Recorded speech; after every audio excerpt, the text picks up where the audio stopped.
Hello and welcome back to the Real Estate Regroup Show. I am your host, LJ Walker.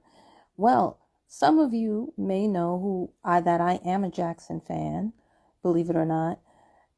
And this month, December, is the birth month for Jermaine Jackson. I believe December 11th is the actual date, but I was just so overwhelmed with so many different things that I had to do that I didn't get the chance to push out a video on time. So here we go.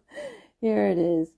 Some of you may also know that Jermaine, actually I had a crush on Jermaine as well as Michael, but because he was married to Hazel, my affection went more towards Michael than to Jermaine. But yeah, Jermaine actually, some of you who are younger, you may not know this, but he was the first black teen idol in America. Okay? Now, what you may not know, some of you anyway, those of you who are Jackson family fans, that Jermaine Jackson actually bought one of his houses from his brother, Tito Jackson, in Calabasas. As a matter of fact, most of the Jacksons actually live in that particular neighborhood.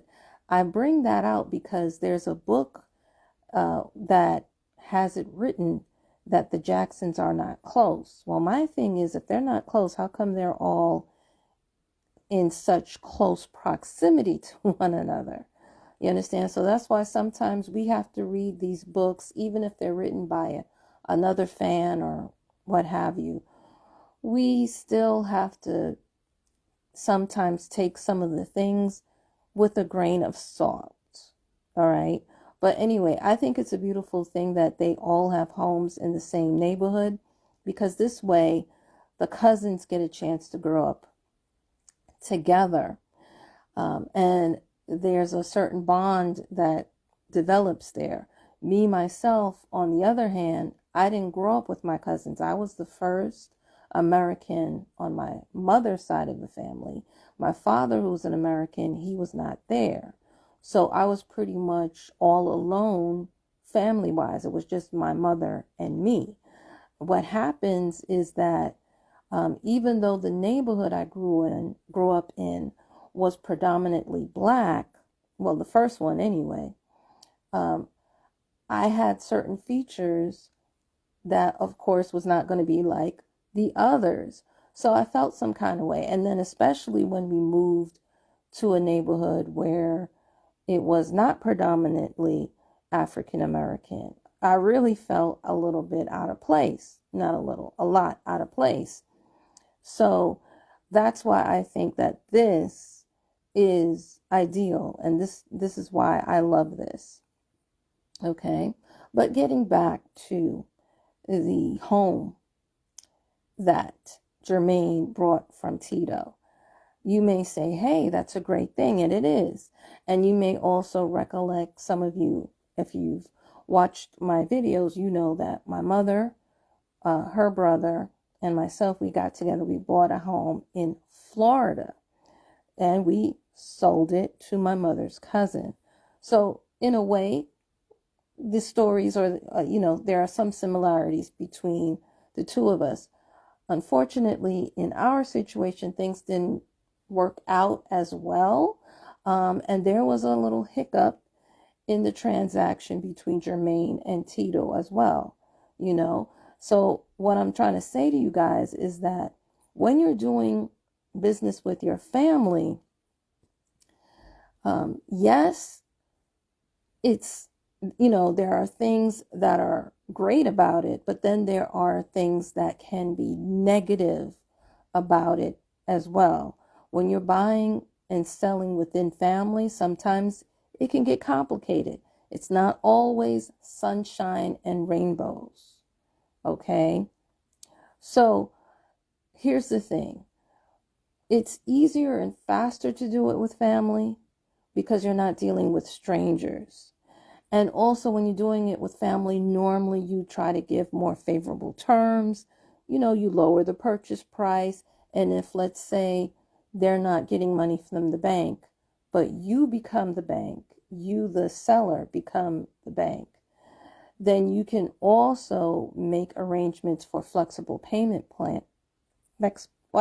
flexible payment arrangements with your family.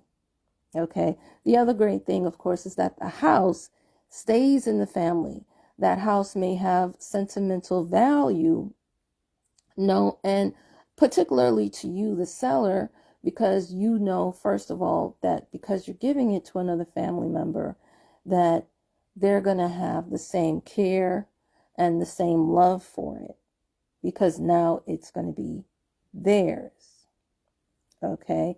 And then for the buyer, which is also your family member, a lot of times they're comforted in knowing that you, the seller, may have their best interests at heart.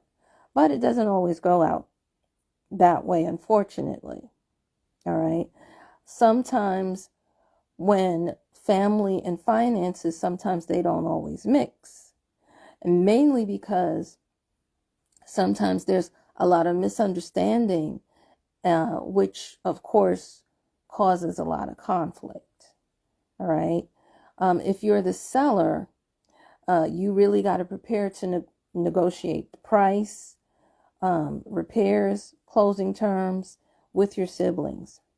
If you're the buyer, you need to figure out, or, say to yourself, okay, well, what happens if the house has hidden issues that your brother or your sibling wasn't aware of? In the case here, I did find that there was some complication with the transfer of ownership between Tito and Jermaine when it came to HOA and taxes.